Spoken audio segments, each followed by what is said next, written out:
Hello dears, welcome to life motive. ഇന്ന് ഞാൻ discuss ചെയ്യാൻ പോകുന്ന വിഷയമെന്ന് വെച്ചാൽ പവർഫുൾ മൈൻഡ് സെറ്റാണ്. നമ്മുടെ മൈൻഡ് സെറ്റ് റെഡിയാക്കാനുള്ള കുറച്ച് കാര്യങ്ങളാണ് ഞാനിവിടെ പറയാൻ പോകുന്നത്. നാം ഓരോ ദിവസവും എന്ത് കാര്യങ്ങളാണ് ഫോക്കസ് ചെയ്യുന്നത് അതാണ് നമ്മുടെ ലൈഫിൽ നടക്കുന്നത്. എൻ്റെ ലൈഫിൽ കുറച്ച് ദിവസങ്ങളായി വളരെ നെഗറ്റീവായ ചിന്തകളായിരുന്നു നിറഞ്ഞിരുന്നത്. ഒന്നിനൊരു സന്തോഷമില്ലായ്മ, ഒന്നിനും സമയം തികയാത്ത പോലെ. വീട്ടിൽ എല്ലാവർക്കും അസുഖങ്ങളായിരുന്നു.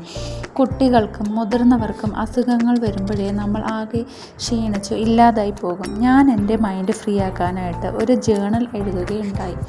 ഓരോ ദിവസവും എൻ്റെ മനസ്സിലേക്ക് വരുന്ന നെഗറ്റീവ് ചിന്തകളെ ഞാനൊരു ബുക്കിലേക്ക് എഴുതാൻ തുടങ്ങി. മൈ ഡ്രീംസ്, ഗോൾസ്, നേടാനുള്ള അച്ചീവ്മെൻറ്റ്സ് എല്ലാം ഞാൻ എഴുതി വെച്ചു. ഒരുപാട് മോട്ടിവേഷണൽ വീഡിയോസ് കേൾക്കാൻ തുടങ്ങി. മോട്ടിവേഷണൽ ആയിട്ടുള്ള കാര്യങ്ങൾ ചെയ്യാൻ തുടങ്ങി. Full family നെഗറ്റീവായിരുന്നു. ഡിപ്രഷൻ സ്റ്റേജിൽ എത്തിയെന്ന് വേണമെങ്കിലും പറയാം. Daily free times maximum utilize ചെയ്തിരുന്നു. എൻ്റെ ലൈഫിൽ വിഷമിപ്പിക്കുന്ന ഒരുപാട് കാര്യങ്ങൾ ഉണ്ടാക്കിയിട്ടുണ്ട്. പക്ഷേ അതൊക്കെ തരണം ചെയ്തത് എൻ്റെ മൈൻഡ് സെറ്റ് റെഡിയാക്കി എടുക്കുക എന്നതായിരുന്നു. പുതിയൊരു തുടക്കത്തിനാണ് ഞാനീ അനുഭവിച്ചതെല്ലാം ഒരു തോന്നലായിരുന്നു എനിക്ക്.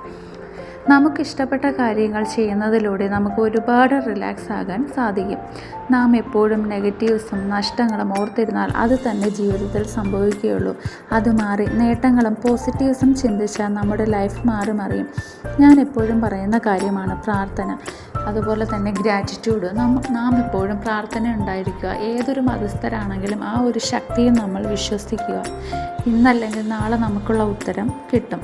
നമുക്കിന്നൊരു താഴ്ചയിലേക്കുള്ള ലൈഫാണെങ്കിൽ നമുക്ക് വേറൊരു ദിവസം ഉയർച്ചയിലേക്ക് പോകാൻ പ്രാർത്ഥന കൊണ്ട് സാധിക്കും. അതുപോലെ തന്നെ ഗ്രാറ്റിറ്റ്യൂഡ്, നമുക്ക് കിട്ടിയ അനുഗ്രഹങ്ങളെക്കുറിച്ച് നന്ദിയോടെ ഓർക്കുക. നമുക്ക് ഒരുപാട് അനുഗ്രഹങ്ങളുണ്ടായിരിക്കാം.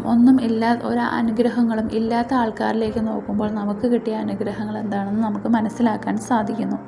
ഇതൊക്കെ നല്ല മൈൻഡ് സെറ്റ് ഉണ്ടാകാൻ നമ്മളെ ഹെൽപ്പ് ചെയ്യുന്നു. അതുപോലെ തന്നെ ആയിട്ട് കൂടുതൽ കണക്റ്റ് ആവുക, നല്ല അഫർമേഷൻസ് എഴുതുക, അങ്ങനെയുള്ള കുറേ കാര്യങ്ങൾ നമുക്ക് നമ്മുടെ ജീവിതത്തെ മാറ്റിമറിക്കാൻ സാധിക്കുന്നു. പോസിറ്റീവ് അഫർമേഷൻ എഴുതുക. പോസിറ്റീവ് അഫർമേഷൻസ് എന്ന് വെച്ചാൽ I am lovable, I am gratitude, അങ്ങനെയുള്ള കാര്യങ്ങൾ എഴുതി നോക്കുക. അതുപോലെ തന്നെ നിങ്ങളുടെ ഡ്രീംസ് എഴുതി നോക്കുക. നമുക്ക് എന്തൊക്കെ കാര്യങ്ങളാണ് നമ്മുടെ സ്വപ്നങ്ങളിലായിട്ടുള്ളത്, അച്ചീവ് ചെയ്യാനുള്ള കാര്യങ്ങളെല്ലാം എഴുതി നോക്കാം. ഡെയിലി നമ്മൾ എണീറ്റ ഉടനെ ശാന്തതയോടെ ഇരുന്ന് മെഡിറ്റേഷൻ ചെയ്യാൻ, ബഹളങ്ങളൊന്നും ഇല്ലാത്ത സ്ഥലത്തിരുന്ന് ശ്വാസം അകത്തേക്ക് വലിച്ച് പുറത്തേക്ക് വിടാം. അങ്ങനെയുള്ള കാര്യങ്ങൾ നമ്മൾ ചെയ്താൽ നമ്മുടെ മൈൻഡ് സെറ്റ് ഒരുവിധം ക്ലിയർ ആവുന്നതാണ്. അപ്പോൾ ഇന്നത്തെ വീഡിയോ ഇത്രയേ ഉള്ളൂ. മറ്റൊരു വീഡിയോയുമായി വീണ്ടും കാണാം. Thanks for watching.